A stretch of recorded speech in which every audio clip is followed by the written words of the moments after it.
ओम नमः सिद्धेभ्य।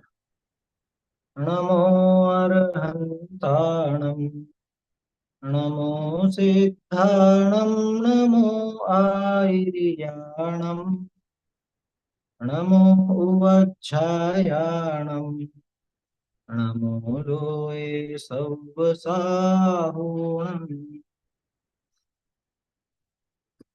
आप में से जो भी मंगलाचरण करना चाहते हो मंगलाचरण कर सकते हैं, शुरू के दो छंद बोल करके। हम्म। चलिए, सभी मंगलाचरण करें। भक्तामरप्रणतमौलिमणिप्रभाणा मुद्योतकं दलितपापतमोवितानम् सम्यक् प्रणम्य जिनपादयुगं युगादा वालम्बनं भवजले पततां जनानां यः संस्तुतः सकलवाङ्मय तत्त्वबोधा दुद्भूतबुद्धिपटुभिः सुरलोकनाथैः स्तोत्रैर्जगत्प्रीतयचित्तहरैरुदारैः स्तोषे किलाहमपि तं प्रथमं जिनेन्द्रम्। चलिए, ये मंगलाचरण अपन ने किया यहाँ पर। के आगे के श्लोक जो अपन पहले देख चुके हैं, वहां तक के श्लोकों को है ना क्रमशः अपन लोग पढ़ते हैं। जो भी पढ़ना चाहें, जिनका भी भाव हो, हाँ, एक एक करके। हर्षवर्धन जी। बुद्ध्या बुद्ध्या विनापि विबुधार्जितपादपीठ स्तोतुं समुद्यतमतिर्विगतत्रपोऽहं बालं विहाय जलसंस्थितमिन्दुबिम्ब मन्यः क एचित् जनाः सहसा ग्रहीतुं भक्तं गुणान् गुणसमुद्रशशाङ्ककान्तान् कस्ते क्षमः सुरगुरुप्रतिमोऽपि बुद्ध्या कल्पान्तकालपवनोद्धतनाकचक्रम् उवातरेत्तुमलमम्बुनिधि भुजाभ्याम् निधिम भुजाभ्याम, है ना, निधिम भुजाभ्याम। निधिं भुजाभ्याम, ठीक है सर। हाँ, एक और पढ़ लीजिए।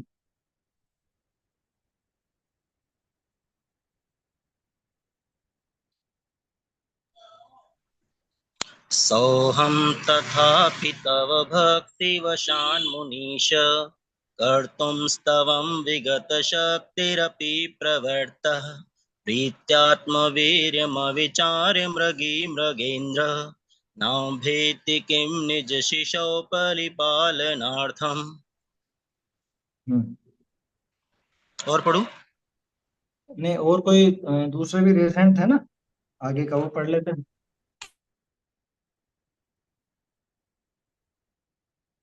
आपने क्या मृगेंद्र बोला था, है? मृगेंद्रम है वहाँ, है ना? हम्म। भैया स्लाइड बताइए। स्लाइड में है ना, 6 नंबर नहीं आ रहा है क्या? हाँ आ गया आ गया। अल्पश्रुतं श्रुतवतां परिहासधाम त्वद्भक्तिरेव मुखरि कुरुते बलान् माम् यत्कोकिलः किल मधुरं विरोति तच्चामृचारुकलिका निकरैकहेतु। हम्म। ये हेतु में विसर्ग भी है ना, हेतु उसमें छपने में रहेगा लेकिन विसर्ग आएगा। पढ़िए अगला। लाइट।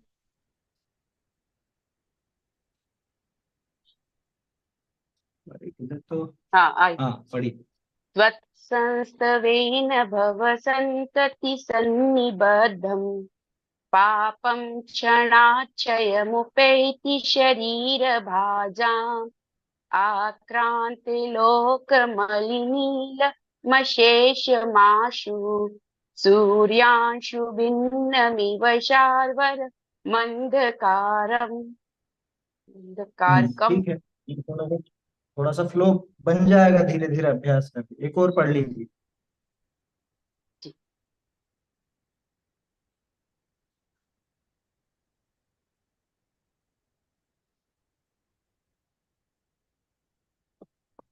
मत्वेति नाथ तव संस्तवनं मयेद मारभ्यते तनुदीयापि तव प्रभावात् चेतो हरिष्यति सता नलिनीदलेषु मुक्ता फलधुतिमुपैति ननुन्द बिन्दु। ननुंद नहीं है, ननूद बिंदु। और इसमें जहाँ पे मिश्रित वर्ण है ना, आधा अक्षर आवे वहां थोड़ा जोर देना चाहिए। मारभ्यते नहीं, मारभ्यते। ऐसे तव प्रभावात, तव प्रभावात नहीं, तव प्रभावात। एक और कहाँ था ये, मुक्ता फल द्युति, है ना, मुक्ता फल द्युति नहीं। इसको सॉफ्ट नहीं लेना, जहां पे आधा अक्षर हो वहां पे वो पहले मिलाते हैं। ठीक है ना, मुक्ता फल द्युति मुपैति ननु। चलिए बढ़िया है, पहले से काफी आपका अच्छा हो गया है अभ्यास। आगे सुनील जी।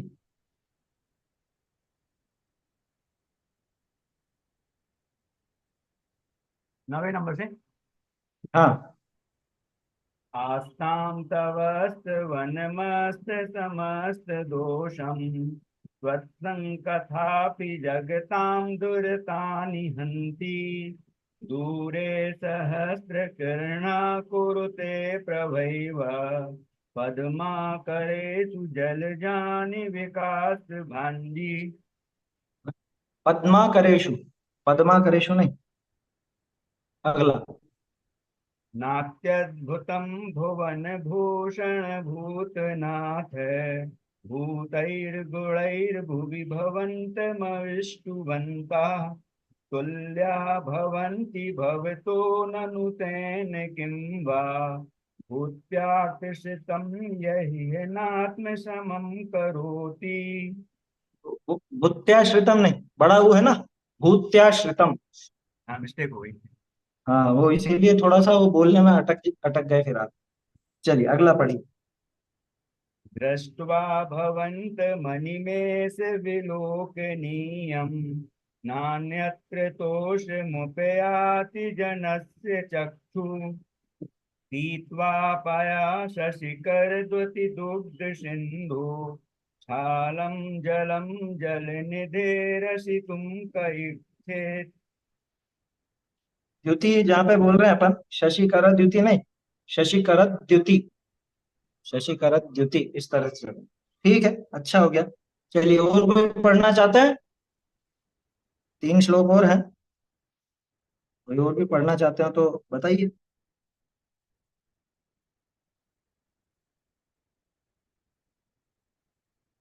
एक सेकंड। हाँ, अनम्यूट कीजिए आपका। हाँ, कौन सा 11th ना? 12th से, 12वें से। केशान्तरागरुचिभिः परमाणुभिस्त्वं निर्मापितस्त्रिभुवनैकललामभूत तावन्त एव खलु ते प्रणव्य पृथिव्यां यत्ते समानमपरं न हि रूपमस्ति। ठीक है। शुरू में ये नहीं है, वो यह है यशा। ना, यह शब्द है वो, है ना, बड़ा ये है और विसर्ग भी है। बाकी तो ठीक है। अगला। अगला मैं बोलूं? हाँ, बोलिए। वक्त्रं क्व ते सुरनरोरगनेत्रहारी निःशेष निर्जित जगत्त्रितयोपमानं बिम्बं कलङ्कमलिनं क्व निशाकरस्य यद्वासरे भवति पाण्डुपलाशकल्पम्। हाँ, ठीक है। हाँ, बोलिए अगला। सम्पूर्णमण्डल शशाङ्ककलाकलाप शुभ्रागुणास्त्रिभुवनं धवलङ्घयन्ति ये संसृता श्रीजगदीश्वरनाथमेकं कस्तान् निवारयति सञ्चरतो यथेष्टम्। बढ़िया है, बस वो थोड़ा सा मात्राओं में बोलने का अपने को ध्यान रखना चाहिए। जहाँ छोटी मात्रा हो वहां पे स्टॉप कर देना। जैसे पिछले छंद में भी नेत्र हारी, हारी लंबा नहीं लेना, नेत्र हारी, है ना। नेत्रहार। ऐसे यहाँ पर लंघयंती वहीं समाप्त हो जाना चाहिए। लंघयंती लंबा लेंगे तो वो अलग अर्थ हो जाता है उसका। हाँ हाँ। ऐसा जय है। जय। चलिए, अच्छा है, आप सब लोगों का अभ्यास बन रहा है, बढ़िया। उद्देश्य भी यही है अपना। तो अपन ने पिछली कक्षा में देखा था कि जिनेंद्र देव का जो चेहरा है वो तो बहुत सुंदर है ना, और किसी की उपमा उसको नहीं दी जा सकती। दूसरी तरफ जो चंद्रमा है वो तो दिन में दिन नजर तक नहीं आता, ऐसा हो जाता है बिल्कुल। इसलिए जिनेंद्र देव को चंद्रमा की भी उपमा नहीं दी जा सकती। जिनेंद्र देव तो चंद्रमा से भी श्रेष्ठ है। अगला छंद अपन ने देखा था कि जिनेंद्र देव के जो गुण हैं वो पूरे तीनों लोक में व्याप्त है। इसका बहुत अच्छा आध्यात्मिक अर्थ भी अपन ने देखा था। मैं दो तीन तरह से इसका अर्थ समझा था। जिनेंद्र देव के गुण तीनों लोक में ही क्या, लोकाकाश में भी व्याप्त होते हैं, है ना। उनको भी लांघ जाते हैं, तीन लोक को भी लांघ जाते हैं। और वाजिब भी है कि जिन्होंने तीन लोक के नाथ का आश्रय लिया, माने वो गुण तीन लोक के नाथ के हैं, वो क्यों ना तीन लोक को लांघ जाए। उनको रोकेगा कौन? उन्हें रोकने की सामर्थ्य नहीं है किसी। ऐसी बात थी यहाँ पर। अब अपने को 15वां छंद देखना है। 15वां छंद बहुत सुंदर छंद है। इसमें एक अलग ही तरह का अलंकार का प्रयोग भी है, और जिनेंद्र देव की स्थिरता बताई, मतलब कितने अडिग हैं, सुमेरु के समान हैं, बिल्कुल अचल जैसे, अचल मेरु की तरह बताएगा। देखते हैं अपन छंद, पहले पहले एक एक पंक्ति देखेंगे।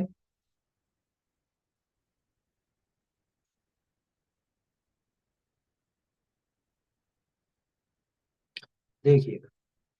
चित्रम चित्रम किमत्र यदि ते त्रिदशांगनाभिः नीतं मनादपि मनो न विकार मार्गम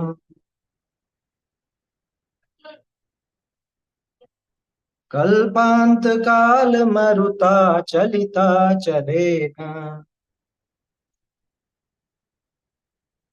किं मंदराद्रिशिखरं चलितं कदाचित्। दो दो पंक्तियां बोलेंगे। चित्रं किमत्र यदि ते त्रिदशांगनाभिर्नीतं मनागपि मनो न विकार मार्गम् कल्पांत काल मरुता चलिता चलेन किं मंदराद्रिशिखरं चलितं कदाचित्। अच्छा, पूरा छंद अपन ने एक साथ ही बोल लिया अभी, कोई दिक्कत नहीं, है ना। देखिए, एक एक शब्द को देखते हैं पहले।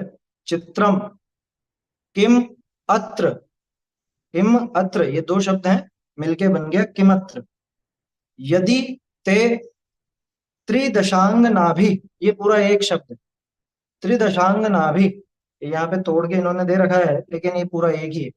त्रिदशांग नाभि।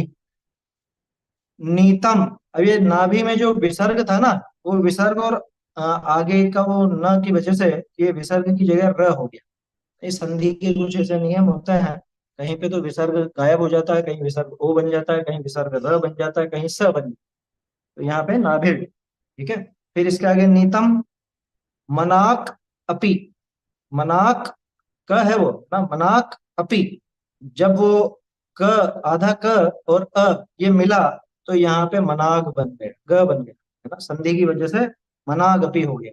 दो शब्द है, मनाक अपि। मनो न विकार मार्गम, ठीक है ना, विकार मार्गम एक शब्द है। कल्पांत काल मरुता चलित अचलेन, ये पूरा एक ही शब्द है, पूरा का पूरा। कल्पांत काल मरुता चलिता चलेन, ना मरुता तक एक है और चलिता चलेन एक है। कल्पांत काल मरुता, ये एक शब्द है। और चलिता चलेन, ये एक शब्द है। चलित अचलेन मिलकर के बन गया चलिता चलेन, ठीक है। किम मंदर आद्रि शिखरम, ये पूरा एक है। मंदर आद्रि शिखरम, ये तीनों मिलकर के एक शब्द बनेंगे मंदराद्रि शिखरम चलितम कदाचित। ठीक है ना, शब्द तो समझ में आ गए होंगे। देखिए अब अर्थ देखते हैं इनका। चित्रम, चित्र माने आश्चर्य।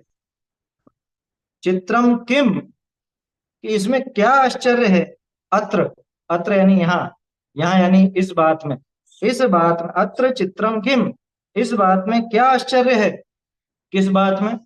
यदि ते यदि ते मनो, ये नीचे वाली लाइन में जो मन है ना, यदि ते मनो, यदि आपका मन त्रिदशांगना भी, त्रिदशांगना बोलते हैं देवियों, है समझ में।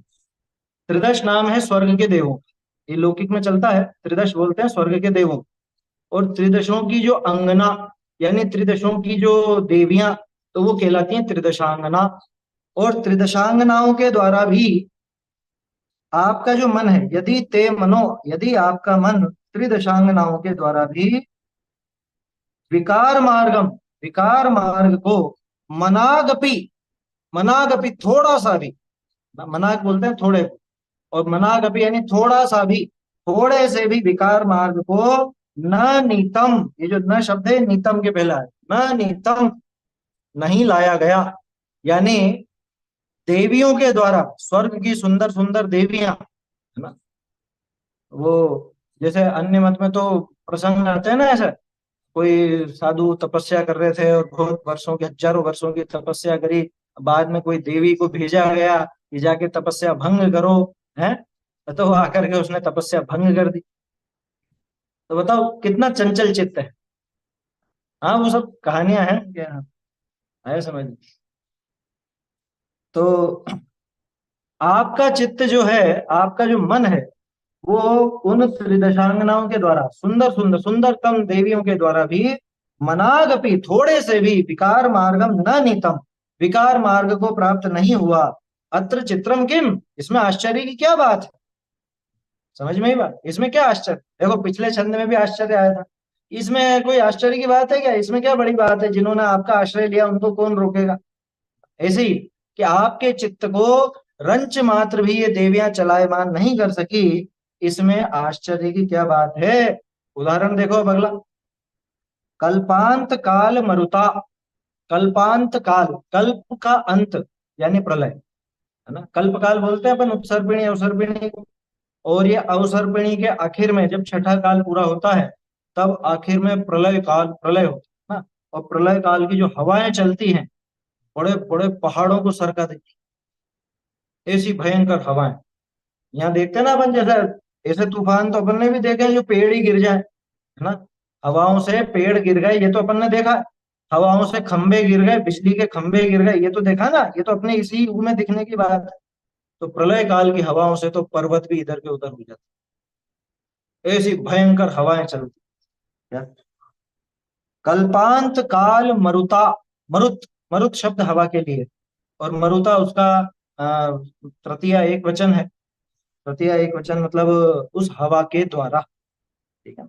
कल्पांत काल मरुता, उस हवा के, कल्पांत काल की हवा के द्वारा। कैसी हवा के द्वारा, जिसने चलित अचलेन, कि जो चलित अचल है, चलिताचल का मतलब अचल को जिसने चलित कर दिया। अचल माने होता है पर्वत, अचल माने पर्वत, कि पर्वतों को भी चलायमान कर देने वाली कल्पांत काल की हवा के द्वारा भी किम मंदराद्रि शिखरम चलितम कदाचित, कदाचित यानी कभी भी, मंदर आद्री, मंदर आद्री, आद्री यानी पर्वत, मंदरगिरी, मंदरगिरी कौन है, अरे सुमेरु, सुमेरु पर्वत है ना, सुमेरु है, और एक तो मंदर है ही सही। विजय, अचल, मंदर, विद्युन्माली और सुदर्शन, ये 5 मेरु हैं। इनको मंदर आद्री भी कहा जाता है ना, मेरु पर्वतों को मंदर आद्री कहा जाता है। तो किम क्या, मंदर आद्री शिखरम, मंदर आद्री शिखरम यानी जो सुमेरु पर्वत आदि हैं, सुमेरु आदि पर्वत हैं, कदाचित चलितम, क्या वो चलायमान होते हैं। कि जिन हवाओं से, मतलब प्रलय काल की जो हवाएं पूरे विश्व को, विश्व में उथल पुथल मचा देती हैं, और प्रलय काल की उन हवाओं से बड़े बड़े पर्वत डगमगा जाते हैं, इधर से उधर चलायमान हो जाते हैं। ये बताओ क्या उन हवाओं से मेरु आदि पर्वत भी चलायमान हुए, वो तो नहीं होते।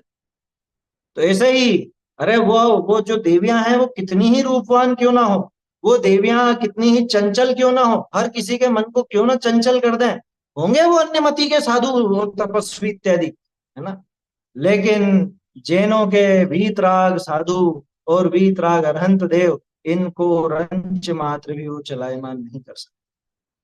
अरे सोचो, अरहंत देव को तो केवल ज्ञान है ना, अब केवल ज्ञानी को तो विश्व में सबसे सुंदर सुंदर चीजें भी दिखती, और सबसे बुरी से बुरी, भद्दी से भद्दी, और क्या कहें, जिनको देख करके एकदम चित्त ऐसा विचलित हो जाए, ऐसे सब दृश्य दिखते हैं ना।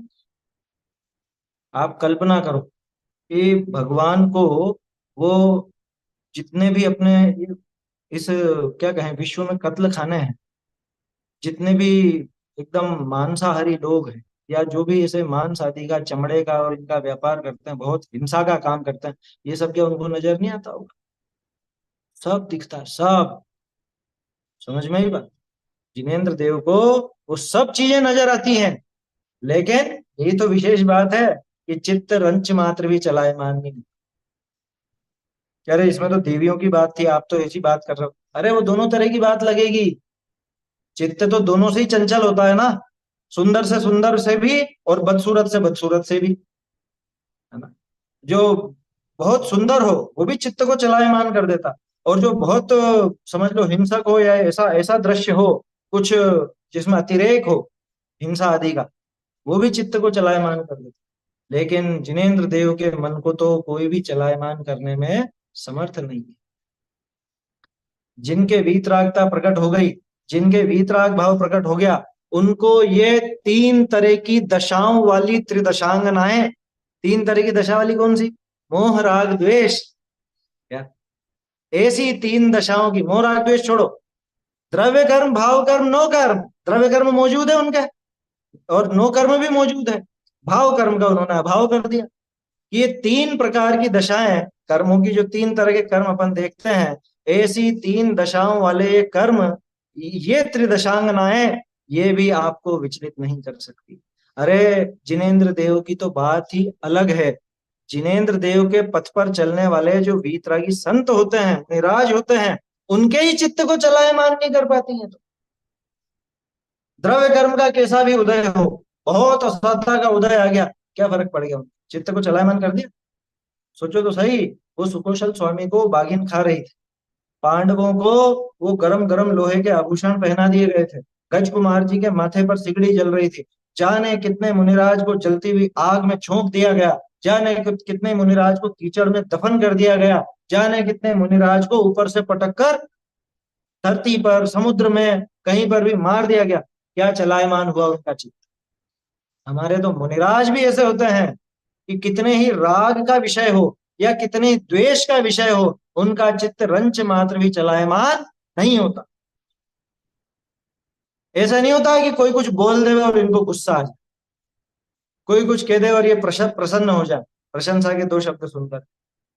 अरे मित्र महल मसान कंचन कांच निंदन थुतिकरण, आया समझ में? अर्घावतारण असी प्रहारण में सदा समता धन। किसकी बात है? अरहंत देव तो आगे हैं, अरे उनके पहले उनके मार्ग के अनुयायी वीतराग मुनिराज ही। अरे मुनिराज की बात भी जाने दो, सामायिक में स्थित गृहस्थ भी, लिखा ना रत्नकरण शावकाचार में लिखा तो है, सामायिक में स्थित गृहस्थ भी बिल्कुल मुनिराज जैसा होता, मुनि पने को प्राप्त होता, महाव्रताय प्रकल्पन्ते ऐसा शब्द आता है ना। तो ऐसी गजब की बात है, हमारे यहाँ तो धर्मी वीतराग और वीतरागता के उपासक ही, और वीतरागता जिन्होंने प्रकट की है वही वास्तव में धर्म को बढ़ाने वाले, धर्म को क्या कहें, धर्म के प्रतिबिंब हैं। ऐसे हैं, रंच मात्र भी चलायमान नहीं होते। आपको पता है कमट के जीव ने, माने उस संवर देव ने पार्श्वनाथ जी पर उपसर्ग किया था, है ना। यार इसमें क्या बताने की बात है, तो जग जाहिर है, सबको पता है। नहीं, मैं दूसरी बात पूछ रहा हूँ, उपसर्ग किसका किया था? अधिकांश लोगों का जवाब मेरी गारंटी गलत हो। क्या कहेंगे? अरे उसमें क्या है, पत्थर बरसाए थे, बड़ी बड़ी शिलाएं बरसाई थी, आंधी तूफान और पत्थर ये सब बरसाए थे, कि ये पार्श्वनाथ जी पर कोई उपसर्ग नहीं था। ये क्या बात कर रहे, मैं नहीं कर रहा हूं। पार्श्व अभ्युदय जाके पढ़ो, जिन सेनाचार्य का, 1200-1300 साल पुराना पार्श्व अभ्युदय ग्रंथ में। ये तो जरा से में निकाल दिया उन्होंने, दो एक छंद में। कौन सा? वो पत्थर वत्थर बरसाने वाला। उस देव को मालूम नहीं था क्या कि इनके ऊपर कुछ भी नहीं होने वाला? वो तो उसने भड़ास निकालने के लिए पत्थर भी बरसाया, तूफान भी करा, वो सब करा, ठीक है ना। वो जरा सी देर का उपसर्ग था, ज्यादा देर का नहीं। क्योंकि वो भी अवधि ज्ञानी था देव। उसको भी पता था कि इनके शरीर का तो कुछ बिगड़ने वाला है। वज्र वृषभ नाराज सहनन वाले हैं, तीर्थंकर हैं। वो पत्थर अगर उनको छू भी जाते, पहली बात तो तीर्थंकरों के, तीर्थंकर बनने के पहले भी ऐसा उदय, ऐसा गजब का पुण्य का उदय रहता है कि पत्थर उत्थर तो उनको छू भी नहीं सकता। कदाचित छू भी जाए तो पत्थर चूर चूर हो जाएगा, उनका शरीर का कुछ नहीं बिगड़, है ना। तो फिर उपसर्ग क्या था? वहां जिन सेनाचार्य ने गजब का वर्णन किया, पूरे ग्रंथ में वही वही वर्णन। उसने उकसाने का प्रयास किया। याद कर, 10 भाव पहले मैंने तेरी पत्नी का हरण किया था, और मैं उसी, वो मेरी प्रिया है, वो मेरी, क्या मैंने उसको पत्नी बनाया था, और वो मेरी प्रेमिका है। तू जा, मेरा दूत बन के जा। तू ये वेश छोड़, ये क्या नग्न होकर के यहाँ बैठ गया? तू वेश छोड़ और तू तो मेरा संदेश लेकर के जा। आया समझ? ये विचलित करने के लिए। भूल गया क्या तू तेरी पत्नी का मैंने कैसे हरण किया था और तेरी हत्या कैसे की थी, उस भाव में तुझे कैसे मारा था? है? क्या नाम था वो? वायुभूति अग्निभूति थे ना, मरुभूति वायुभूति। है? 10 भाव पहले। और उसके बाद वो सांप बना और ये हाथी बने, तब भी मार दिया था। वो सब चीजें पूर्व भावों की याद दिलाती है। और देखा, इस भाव में भी अकेला ही रह गया ना, शादी वादी नहीं हुई है। ये सब खूब खूब बातें हुई वहां पे, खूब। आप वो पार्श अभ्युदय नाम का एक ग्रंथ है, उसको आप पढ़ेंगे तो मालूम चलेगा कि वास्तव में तो असली उपसर्ग तो यही था। हाँ, कि मैं तुझे इतना बोल रहा हूं और तू, तेरी वीरता कहाँ गई? तू तो नपुंसक है, इतने इतने शब्द कहे। बोलो, उठा तलवार और युद्ध कर मुझसे। अब सोचो। हाँ, ये सब भी कहा गया, जैसे अन्य मत में आता है ना कि अगर जीत जाएगा तो मेरा राजपाट तुझको दे दूंगा और यश होगा तेरा, और हार गया है, अगर हार भी गया तो वीर गति को प्राप्त होगा, स्वर्ग में पहुंच जाएगा। ये सब बातें कही गई। ये था असली उपसर्ग। पार्श अभ्युदय आप पढ़ेंगे तो पता चलेगा पत्थरों का उपसर्ग कोई उपसर्ग ही नहीं था, इसमें दम ही नहीं है। और लोग बाग उसको बड़ा भारी उपसर्ग समझते। अरे आप भी सोचो, आप पर कुछ भी ऐसा, मान लो कुछ शरीर से कुछ ऐसा हो जाए, मान लो कोई पत्थर वत्थर फेंक दे या कुछ कर दे, उसका इतना नहीं होता। जो कोई कठोर बात बोलता, उकसाता है, अगर अपने माँ बाप का बेटा है तो देखें ये करके बता, ऐसा बोलते हैं ना, उकसाते हैं। और वो उकसाने में आ जाते, वो बच्चे उकसाने में आ जाते हैं, बड़े ही उकसाने में आ जाते हैं। कोई अपने से कुछ कह दे तो कैसे, हम कोई सुनते रहेंगे क्या? क्या बोलते हैं? हम कोई सुनने के लिए नहीं बैठेंगे, कोई कुछ भी बोले और हम सुने जाए। ईंट का जवाब पत्थर से देंगे, बोलो। तो ये असल में उपसर्ग ये था। और पार्श्वनाथ जी हैं, वीतरागता प्रकट ही करने वाले थे वो तो। उनको उनको इन बातों का कोई फर्क नहीं पड़ता। ऐसे उपसर्ग जयी हुए, इन बातों का उन पर कोई असर नहीं पड़ा। यह है चित्रम किमत्र यदि ते त्रिदशांग ना भी, यो द्रव्य कर्म, भाव कर्म, नो कर्म और मोह राग द्वेष, ऐसी ये त्रिदशांगना है। क्या? 3 तरह की दशाएं हो गई ना कर्म की। ऐसी त्रिदशांगनाओं के द्वारा आपका मन, आपका चित्त रंच मात्र भी चलायमान नहीं हुआ। कब? अरहंत बनने के पहले भी। इसमें क्या आश्चर्य? क्यों? क्योंकि सुमेरु कभी हिलता नहीं, है ना। प्रलय काल की हवाओं के द्वारा छोटे मोटे पर्वत उठा लिए जाते होंगे, वो उड़ जाते होंगे उन हवाओं में, लेकिन सुमेरु कभी उड़ता नहीं है। सुमेरु का रंच मात्र भी, बाल भी बांका नहीं होता। प्रलय काल की हवाएं उसे छू भी नहीं पाती। बस ऐसे ही आपका जो चित्त है, आपका जो मन, खैर भगवान का तो मन वन है क्या, भगवान का मन तो निष्क्रिय हो गया, है ना। यहाँ तो आत्म स्वरूप की बात लेना। अच्छा, अब इसमें अपने ऊपर बात लो। अपन ने 2 तरह से तो भाई देख ही लिया है, अरहंत देव का और मुनिराज का। अब अपने ऊपर लो कि हे मेरे शुद्धात्म स्वरूप, इस द्रव्य कर्म का, भाव कर्म का, नो कर्म का तुझ पर आज तक असर नहीं हुआ। निगोद में रहा तो भी इतनी शुद्धता, आज भी उतनी ही शुद्धता, और आगे भी अरे मोक्ष में चला जाए तो भी ऐसे ही शुद्ध रहने वाला है। स्वरूप की बात कर रहे हैं, ध्यान रखना। विकार में नाचती रही भले ये पर्याय, क्या ये त्रिदशांगनाएं, द्रव्य कर्म भाव कर्म नो कर्म की ये त्रिदशांगनाएं है, समझ। तो ऐसा है, कुछ भी नहीं हुआ। हो नो सो दुनिया में होसी थारे काई ना होवे, ऐसी पंक्ति लिखी है गजब की बाबू की। होना जाना कहाँ होता है? वो तो सब दुनिया में होता है, कि तुझ में कुछ नहीं होता। आज तक मुझ में कुछ नहीं हुआ। अरे मैं 7वें नरक भी हो आया, वहां की मार काट भी मैंने खूब सहन की, लेकिन आज भी पूरा का पूरा ही हूं ना। और 16वें स्वर्ग की छटाएं भी मान लो देख आया हो, 9वें ग्रेवेक तक भी हो आया हो, तो वहां की जो सुंदरताएं थी वो भी इसमें कुछ बढ़ा नहीं सकी। और 7वें नरक की जो विभीषिकाएं थी, विपदाएं थी, वो भी इसमें से कुछ घटा नहीं सकी। ऐसा मेरा सुंदर शुद्धात्म स्वरूप है। और जो उसका आश्रय लेता है वो वास्तव में इस तरह का हो जाता है कि फिर उस पर कुछ भी नहीं होता। क्यों? सिद्ध भगवान अनंत अनंत काल ऐसे कैसे थे। इसीलिए रहते हैं कि पहले भी वो ऐसे कैसे ही थे, कैसी भी दशाएं सामने आई वो वैसे ही मौजूद थे। आया समझ? ऐसा है, बहुत सुंदर छंद है, समझने लायक। हाँ, न राग द्वेष मोहाश्च यस्याप्तः स प्रकीर्त्यते। आप तो कहते ही उनको कि राग द्वेष मोह का जिनके अभाव हो गया, केवल ज्ञान प्रकट हो गया। और जैसे वो अरहंत देव है, वैसे ही अपन है। ये बात तो पहले भी करी थी ना अपन ने, प्रवचन सार जी की 80वीं गाथा में आई थी बात। तो जो उनको जान लेता वो अपने को जान लेता। बस इसी बात यहाँ है कि जब भगवान विचलित नहीं होते, मैं क्यों विचलित हो रहा हूं? अब ये इससे सार लेना, हे प्रभु आप तो विचलित नहीं होते, इसमें तो कोई आश्चर्य नहीं है, लेकिन मैं क्यों विचलित हो रहा हूं? दुनिया आश्चर्य उसमें करती, किसमें? विचलित नहीं होने में। यहाँ आश्चर्य यूं होना चाहिए कि हम विचलित होते क्यों हैं? हमें कुछ भी तो आया गया नहीं। जगत की कोई भी वस्तु मुझ में प्रवेश नहीं पाती, जगत की कोई वस्तु मुझ में कुछ बिगाड़ सुधार नहीं कर सकती, तो मैं क्यों विचलित हूं? विचलित होने का है क्या इस जगत?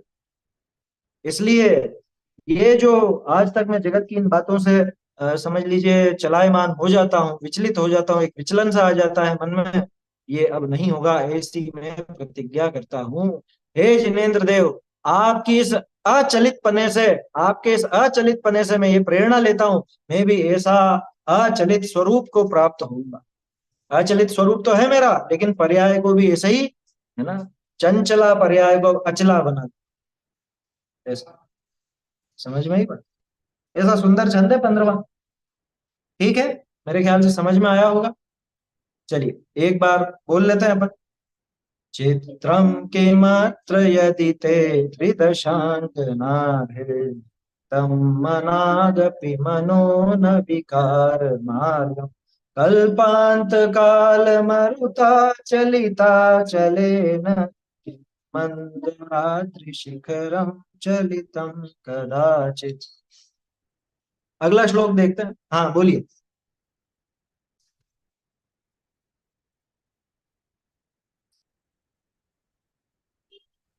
हाँ। ओ, ठीक है। बोलिए, माइक ऑन कीजिए, माइक। अपने में अभी अपनापन नहीं हुआ है और महिमा नहीं आई, इसलिए वे विचलित होते हैं, यही कारण है ना इसका? हाँ भाई, तो खुद की फिर महिमा आती, रुचि आत्मा की लगे तो फिर कैसे चलाए मान। फिर अपने को स्थिरता आनी है तो अपने स्वरूप का ही आश्रय करना है। तो स्वरूप का आश्रय ऐसे हर समय तो अपने में अभी इतनी पात्रता नहीं है हाँ कि, तो ये फिर बात सही है। कैसे अपन आगे हर बढ़ना समय है? नहीं कर सकते, हर समय होने लग जाए तब तो फिर तो काम ही हो जाए। तो लेकिन अपन कैसे अभ्यास तो करें। देखो अपनी भूमिका में क्या होगा, अपन उसका प्रयास करेंगे। और प्रयास कैसे करेंगे? प्रयास एक ही तरह से होगा, तत्व विचार, है ना, आत्म स्वरूप का विचार होगा। निरंतर वो विचार तो चल सकता है ना, विचार तो करें, विकल्पों में तो वो विचार करें। और बाद में फिर जब लीनता होगी तो धीरे धीरे लीनता की अवधि भी बढ़ेगी, ज्यादा देर तक होने लगेगी, जल्दी जल्दी होने लगेगी, तो गुण स्थान बढ़ते जाता है।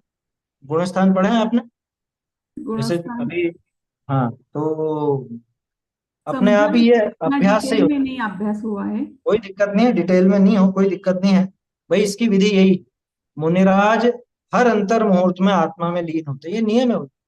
अगर हर हर अंतर मुहूर्त में, यानी कि लगभग 48 मिनट के पहले अगर वो आत्मा में लीन नहीं हो पाए तो उनका गुणस्थान गिर जाता है ना।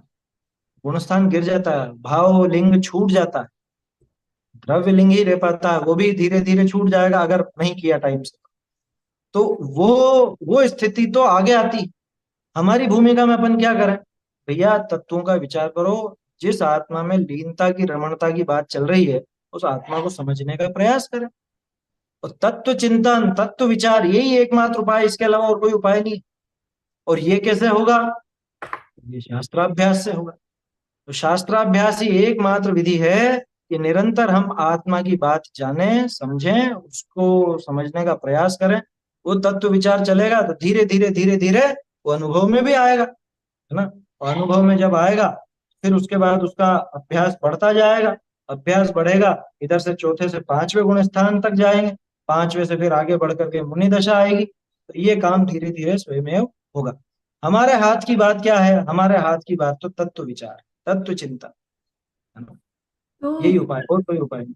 प्रतिकूलताएं नहीं तो ऐसे बाह्य में कुछ भी ऐसे पर हाँ से अपने को कुछ दुख होता है या कोई कुछ बोलता है तो हमें वो स्थिरता उस समय में नहीं रहती, बाद में हाँ, नहीं आती है। रहेगी। और वो खेद भी होता है, लेकिन वो उस समय में क्यों नहीं आती है, क्यों? अभ्यास नहीं है ना। देखो, इसका यही तरीका है। पहले अपन क्या अभ्यास कर रहे हैं, जैसा आप कह रहे हो ना, कि उस समय तो नहीं आती, बाद में फिर विचार आता है। तो अभी अपनी भूमिका ऐसी कच्ची है कि जब वो घटना घटती है तब तो अपन संभल नहीं पाते, उसके बाद में फिर थोड़ा विचार करके संभलते हैं। धीरे धीरे जब तत्व विचार बढ़ता जाए, तत्वाभ्यास बढ़ता जाए, फिर ऐसा होगा कि उसी समय वो जो, समझ लो कुछ घटना घटी और आपकी तत्संबंधी कषाय भी हुई, तो उस कषाय के समय भी आपको विचार चल रहा है ये गलत है, गलत है, गलत है, उस समय भी चलेगा।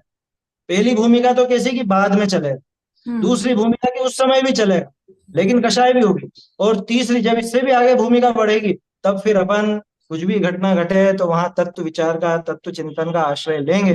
तो फिर वो कषाय वहां नहीं। ध्यान रखना, ये आत्मानुभव नहीं है, ये तो सब उसके पहले की ओके। कषायों की मंदता है। आत्मलीनता होगी तो अपना आप कषाय तो यूं ही घट जाएंगे। तो आत्मलीनता के पहले वो सम्यक दर्शन, तत्व विचार, तत्व चिंतन, ये जरूरी है। और उसका उपाय शास्त्राभ्यास। इसलिए शास्त्राभ्यास तो निरंतर होना ही चाहिए। ठीक है। उसी ओके। से हमारा मन भी, मनागपि न विकार मार्गम, जरा सा भी विकार मार्ग को प्राप्त नहीं। चलिए थैंक यू। अगला श्लोक देखते हैं अपन।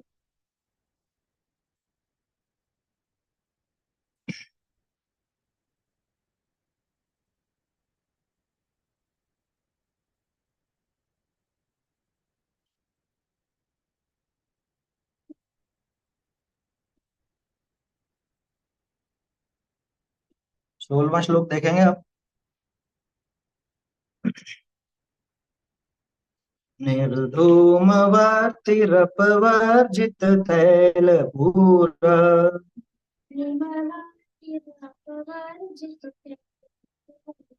कृत्स्नं जगत्त्रयमिदं प्रकटीकरोषि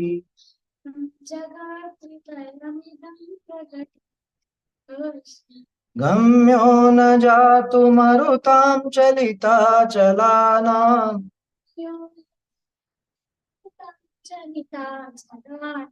दीपोपरस्त्वमसि नाथ जगत्प्रकाश।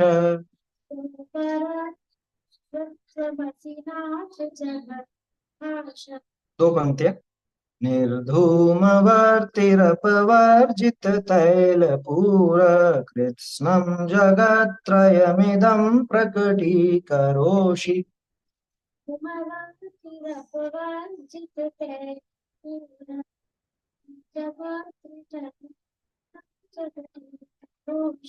गम्यो न जातु मरुतां चलिता चलानां दीपोपरस्त्वमसि नाथ जगत्प्रकाश।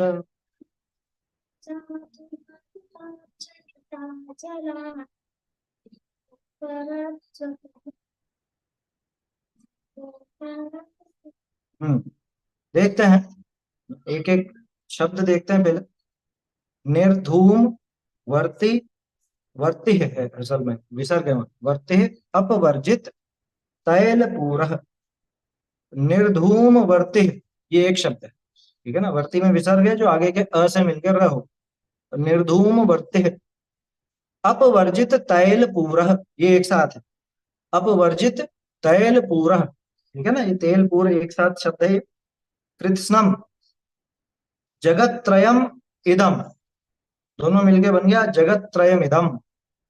जगत त्रयम ये तो एक शब्द है, जगत त्रयम, और इदम ये अलग शब्द। प्रकटी करोषि, प्रकटी करोषि, ठीक है ना। गम्यो न जातु मरुताम चलित अचला नाम, जैसे पिछला आया था चलित अचलेन, चलिता चलेन, वैसे यहाँ चलिता चला नाम। दीपो अपरह त्वम असि, ये चार शब्द हैं अलग अलग। दीपो दीपः, अपरह त्वम असि, मिलके बना दीपो परस त्वमसि, चार अलग अलग शब्द। नाथ जगत प्रकाश, जगत प्रकाश। देखिए ये क्या, ये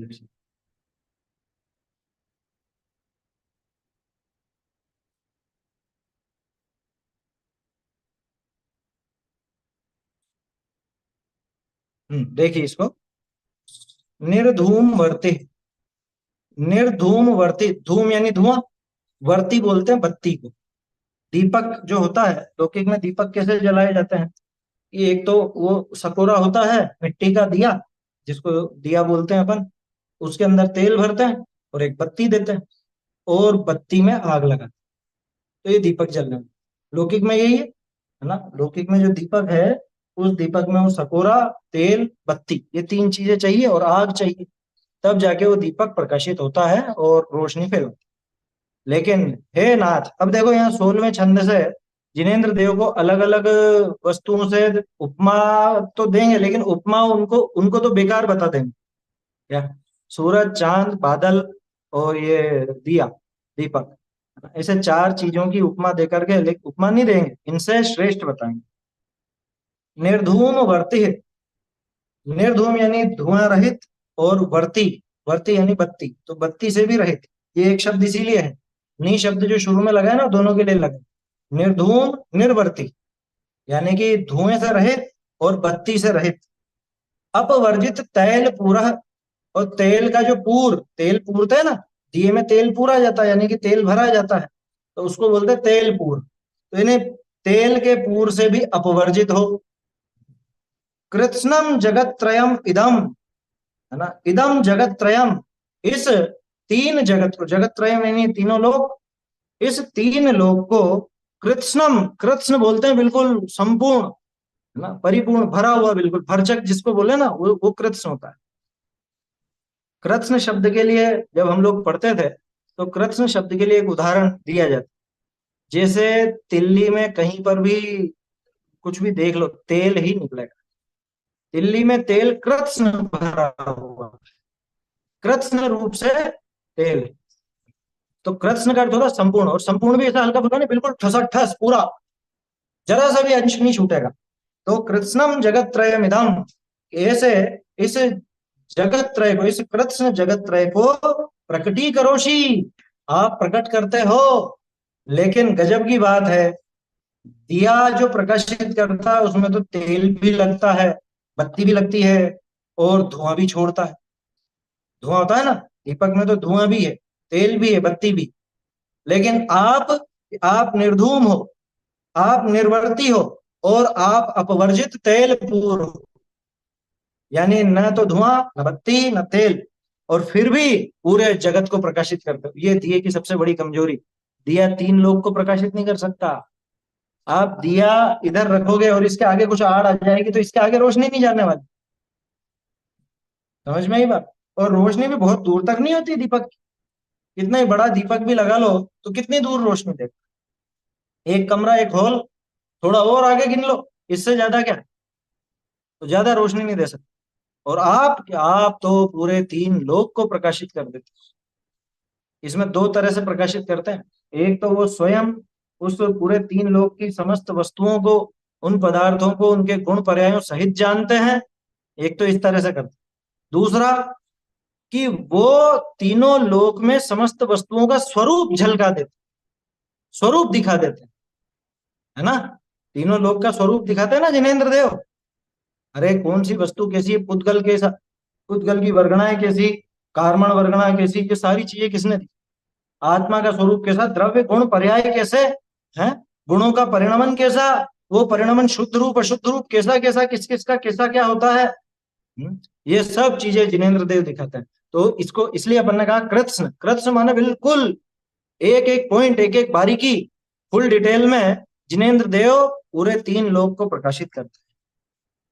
और एक और विशेषता, गम्यो न जातु, जातु यानी वास्तव में, वास्तव में मरुताम चलिता चलानाम गम्यो न, क्या गम्यो न, आप गम्य नहीं हो, यानी उसकी पकड़ में नहीं आता, यानी आपके ऊपर उसका प्रभाव नहीं। किसका, मरुताम चलिता चलानाम, चलित अचल।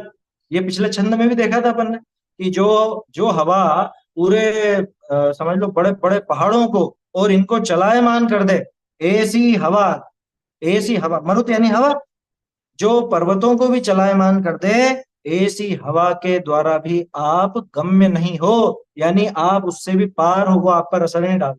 और ये जो लौकिक दिया है वो ऐसे फूंक मारी और बुझ जाए, एक फूंक में बुझ जाता। फूंक से नहीं बुझे, मान लो बड़ा दिया तो थोड़ा सा हवा का झोंका आया और उसमें बुझ जाता। तो कहाँ ये लौकिक दीपक, और आप तो कुछ एक अलौकिक दीपक ही हो। दीपो अपरः, आप तो अपर दीपक हो, दूसरी तरह के दीपक हो। देखो अपर शब्द के दो अर्थ होते हैं। अपर माने एक तो होता है दूसरा, और एक अपर का अर्थ होता है जिससे ऊपर कोई नहीं, है ना। पर शब्द परम के लिए आता है, और अपर बोलते हैं जो परम, अब इससे परम कोई नहीं, इससे ऊपर और कोई नहीं, है ना। ऐसे अपर, दीपो अपरा, आप तो जगत के सर्वश्रेष्ठ दीपक हो, है ना। त्वम असि, तुम हो, त्वम यानी तुम का मतलब आप भी होता है। तो त्वम असि, आप हो, अपरा दीपः, हे नाथ आप जगत प्रकाश, जगत प्रकाश अपरा दीपो, दीपो असि, आप तो जगत के प्रकाश करने वाले हो, है ना। अच्छा यहाँ जगत प्रकाश जो है ये संबोधन जैसा ही है, हे नाथ आप तो जगत के प्रकाश करने वाले हो, और कैसे हो कि आप तो सर्वश्रेष्ठ दीपक, कोई दीपक आपकी तुलना नहीं कर सकता, किसी दीपक से आपकी तुलना नहीं की जा सकती, है ना। ऐसा सुंदर अर्थ है इसका। क्या कहा, जानने वाले भी और बताने वाले भी, दोनों बातें लगेंगी, है ना। अकेला जानने वाले नहीं है, हमारे जिनेंद्र देव तो उपदेश भी देते हैं ना, क्योंकि अरहंत की बात है, देखो सिद्धों की बात नहीं। तो अरहंत देव तो हमारे ऐसे हैं कि जो जानते हैं वैसा उनके सब दिव्य ध्वनि के अंदर आ भी जाता है। दिव्य ध्वनि में वो वस्तु स्वरूप बताते भी। हाँ ये जरूर है कि जितना जानते हैं उतना वाणी में आ नहीं सकता, क्योंकि वाणी की तो अपनी कमजोरी है, मजबूरी है ना। भाषा में तो संख्यात शब्द ही है, तो वो उन शब्दों में अनंत वस्तुओं का है, उनके अनंत अनंत गुणों का, अनंत पर्यायों का, उनका कैसे बखान करें, वो आ नहीं पाता।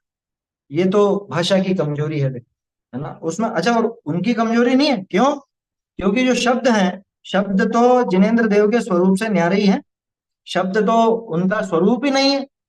आया समझ में, ऐसा है। सर मैं तो यही कह रहा था कि मैंने जैसे वो वाणी तो भगवान की कमजोरी नहीं, ये तो हम लोगों की कमजोरी में गिना जाएगा ना। हाँ ये तो हम हाँ, लोगों की कमजोरी में आएगा, भगवान की तो कोई कमजोरी है नहीं, उन्होंने तो एक बार में जितना बहुत अनंत आता है तो शब्द वो उनके अनंत। है ही नहीं ना, क्योंकि एक तो देखो जिनेंद्र देव की जो ध्वनि है वो कोई बुद्धिपूर्वक नहीं खिल, वो सोच करके नहीं खिलाते कि भाई मैं ऐसा बोलूं और ऐसा करूं। अपने आप ही, अपने आप ही शरीर, उनका शरीर ही निरक्षरी ध्वनि रूप परिणमित होता है। मोक्षा प्रकाशक में देखा था ना अपन, उनका शरीर ही निरक्षर रूप, वो निरक्षर ध्वनि दिव्य ध्वनि रूप परिणमित, पूरा शरीर, या मुंह से थोड़ा निकलते हैं वो शब्द, है ना। निरक्षरी ध्वनि निकलती है और सभा में जिसकी जैसी भाषा होती है उसको उतना ग्रहण होता है, उसी भाषा में ग्रहण होता है। जिसकी पात्रता और जिसकी योग्यता जो सुनने समझने की है उसको वैसा सुनने को मिलता है। सर जैसे वहाँ समोशन का सिस्टम क्या है, मतलब जैसे कोई व्यक्ति जाता है तो वो पहले अपना प्रश्न गणधर के सामने रखता है या फिर डायरेक्ट भगवान से नहीं नहीं कॉन्टेक्ट? नहीं नहीं, गणधर का उसमें रोल नहीं है। गणधर देव की उपस्थिति तो इसलिए है कि वो जो दिव्य ध्वनि कीर्ति है उसको एक व्यवस्थित रूप प्रदान करते हैं। वो द्वादशांग की रचना करते हैं, है ना। ऐसा नहीं होता कि गणधर से पूछे और फिर वो गणधर देव वहां पे चिट्ठी लेके जाए, मतलब वो बोलेंगे और फिर वो लाके बताएंगे। ऐसा नहीं है, साक्षात सीधा नहीं सर, संवाद है। आदि आदि पुराण पढ़ा, उसमें वो राजा श्रेणिक जाते हैं, उसमें हाँ गौतम मुनि के सामने बात रखते हैं, मतलब हे प्रभु हाँ धर्म कर तो ऐसा बताओ, तो वहाँ ऐसा लिखा है ना, इसलिए मेरे को प्रश्न हुआ मन में हाँ, कि नहीं सब। तो वो चीज तो होती है ना। देखो, जब दिव्य ध्वनि नहीं खिल रही होगी उस समय क्या करेंगे कि अरे चलो गणधर देव तो बैठे हैं, तो उनसे पूछा तो उन्होंने जवाब दे दिया। वहां ये थोड़े ना लिखा कि गणधर देव से तो पूछा और फिर जवाब इधर महावीर स्वामी की तरफ से आया, ऐसा थोड़े ना है। गणधर से पूछा तो कहानी भी तो गणधर ने ही सुनाई फिर, है ना। ये ध्यान रखने की बात, उन कथाओं में कोई दिक्कत नहीं है, क्योंकि उन्होंने कहा कि भाई राजा श्रेणिक ने गौतम गणधर से पूछा, ठीक है। जवाब किसने दिया? कि गौतम गणधर ने दिया, कहाँ दिक्कत? भाई दिव्य ध्वनि जो खिलती है एक बार में 2 घंटा 24 मिनट खिलती, ठीक है। 1 घंटे 24 मिनट, सॉरी 2 घंटे 24 मिनट एक बार में खिलती, और दिन में 3 बार खिलती है। तो ऐसे करके 7 घंटे और 12 मिनट दिव्य ध्वनि एक दिन में खिलती है। तो बाकी का तो पूरा दिन है। बाकी पूरे दिन भर क्या करेंगे? तो कि अच्छा देखो, जो धर्मात्मा जीव है वो क्या सोचेगा? आप होते तो क्या सोचते कि अरे चलो अभी दिव्य ध्वनि तो नहीं खिल रही, लेकिन गणधर देव तो मौजूद हैं, चलो इनका ही लाभ लेते हैं। आप शिविरों में जाते हैं ना लोग बाग, तो जिस समय कक्षाएं नहीं चलती उस समय आपस में चर्चा करते हैं कि नहीं? या कोई बड़ा मिले, सीनियर मिले, कोई साधारण मिले तो उनसे भी चर्चा करते हैं। बस वैसे ही है। और वो कथन करने की शैली है प्रथमा नियोग की। अपन ने देखा ना 8वें अधिकार में मोक्षमा प्रकाशक में, वो तो एक कथन पद्धति है कि वहां गए और गौतम स्वामी से पूछा और गौतम स्वामी ने फिर वो कथा बताई। तो सर कभी कभी ऐसा भी तो आता है जैसे कि महापुरुषों के निमित्त से ध्वनि खिलती है, जैसे कोई महापुरुष वहां जाता है तो उसके निमित्त हाँ, से भी ध्वनि खिलती वो है। चौथी बार भरत जी का प्रसंग ऐसा बना जो 3 की जगह चौथी बार भी खिली। जब चौथी बार खिलती है तो 9 घंटे 36 मिनट समझ ले। फिर की 2 घंटे 12 मिनट की, सॉरी 2 घंटे 24 मिनट की एक बार, ऐसा है, ठीक है। चलिए, तो जिनेन्द्र देव का स्वरूप ऐसा कि एक तो मतलब वो दीपक की तरह काम करते हैं, जगत का प्रकाश करते हैं, जगत को प्रकाशित करते हैं। अच्छा एक चीज और, हमारे लिए तो क्या प्रकाश किया? अरे मोक्ष मार्ग दिखा दिया। आया समझ में? या जग मंदिर में अनिवार्य अज्ञान अंधेर छयो अति भारी, श्री जिन की धुनि दीप शिखा सम। जिनेन्द्र देव की ध्वनि दीप शिखा सम, जो नहीं हो तो प्रकाशन हारी। अगर वो नहीं होती तो किस भांति पदार्थ पाति कहाँ लहते रहते अविचारी। और पदार्थों का स्वरूप और पदार्थों की भिन्नता कैसे मालूम पड़ती? या विधि संत कहें ध्वनि है ध्वनि है, धनी है धनी है जिन वे न बड़े उपाय। आया समझ? इसलिए भूधर दास जी ने लिखा है वो, है ना। भूधर दास जी का छंद है, भूधर शतक के अंदर है 14वां 15वां छंद। बहुत से लोग उसमें उस संत शब्द आया तो यूं समझते हैं संत लाल जी ने लिखा, ऐसा नहीं है। भूधर शतक में है वो, भूधर दास जी की रचना है। बोलिए।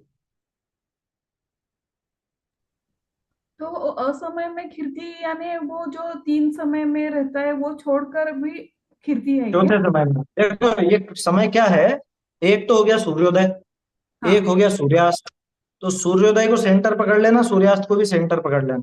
मतलब 2 घंटे और 24 मिनट अपन कह रहे हैं, तो 1 घंटा 12 मिनट सूर्योदय के पहले, 1 घंटा 12 मिनट सूर्योदय के बाद, ऐसा समझना इसको, है ना। तो 6 घड़ी होती है, 6 घड़ी इस तरह से खिलती हैं। और अ, सूर्योदय, सूर्यास्त और एक मध्याह्न। सूर्योदय और सूर्यास्त का जो बीच का सेंटर पॉइंट बनता है लगभग लगभग 12 बजे के आसपास। लगभग बोल रहा हूँ, आगे पीछे हो सकता है सूर्योदय सूर्यास्त को देखोगे तो, है ना। जैसे अभी सूर्योदय मान लो 6 बजे का है, मान लो उदाहरण के तौर पर, और सूर्यास्त मान लो 7 बजे का है ना, तो सेंटर बनेगा 12:30। साढ़े। तो हो गया मध्याह्न, 12:30 बन गया ना अपने आप ही। अच्छा। भाई उधर 7 बजे इधर 6 बजे, अगर 6 बजे और 6 बजे देखो तो 12 बजे बने। हम्म। तो वो उस हिसाब से घटता बढ़ता रहता है। तो सूर्योदय, सूर्यास्त, मध्याह्न और मध्य रात्रि, ऐसे सूर्यास्त से लगा के सूर्योदय के बीच का। तो चौथे समय जब खिलती है तो उस समय खिलती। हालांकि वहां रात दिन का हिसाब नहीं होता है ना, लेकिन अपने हिसाब से अपन समझ रहे हैं कि वो समय। आपको लगता है मतलब ये सामयिक का जो समय है वो भी यही है? हाँ, वही पूछना था मुझे। सामयिक का भी यही समय है? तो इस समय में शास्त्र पढ़ना नहीं चाहिए, सिर्फ सामायिक ध्यान चिंतन ही करना चाहिए क्या? नहीं नहीं, ऐसा नहीं है। इस समय में आप भावना करो ना, अध्यात्म के शास्त्र पढ़ो। भाई सामयिक क्या है? सामयिक में क्या पढ़ोगे? अध्यात्म की बात ही तो आएगी ना, आत्म स्वरूप की तो बात आती है ना सामयिक।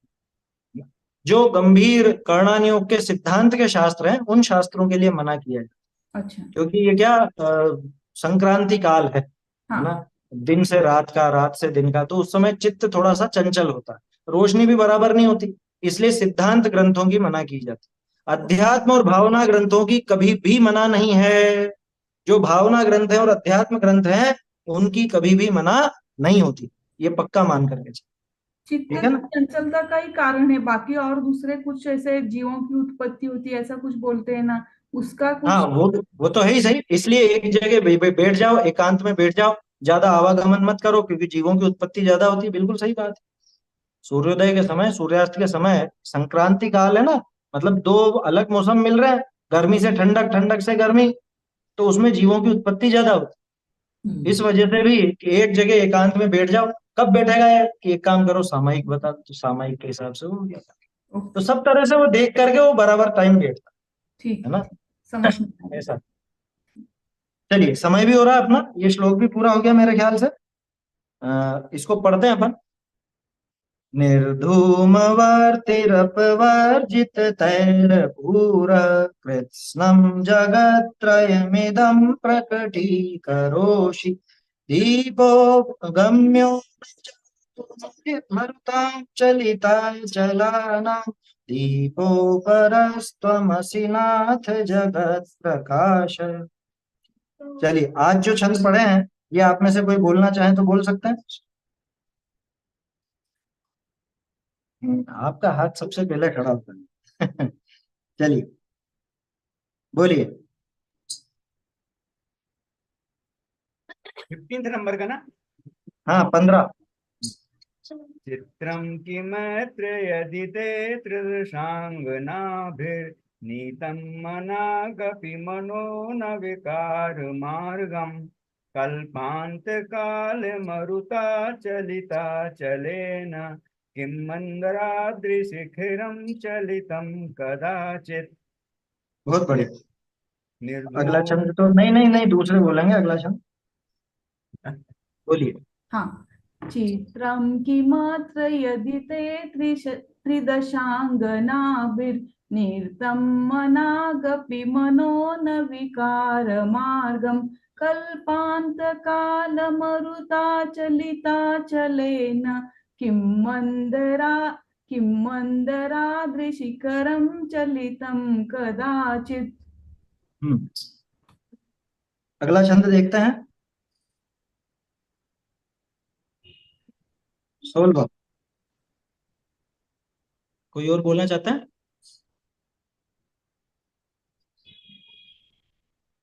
मैं हाँ, बोल। बोलिए, आप बोलिए। हाँ। निर्धूमवर्तिरपवर्जिततैलपूर कृत्स्नं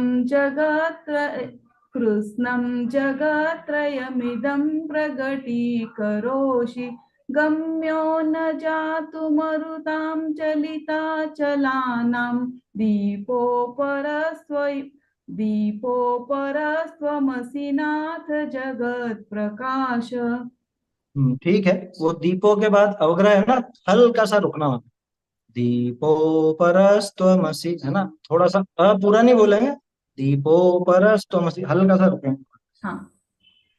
हाँ, बोलिए।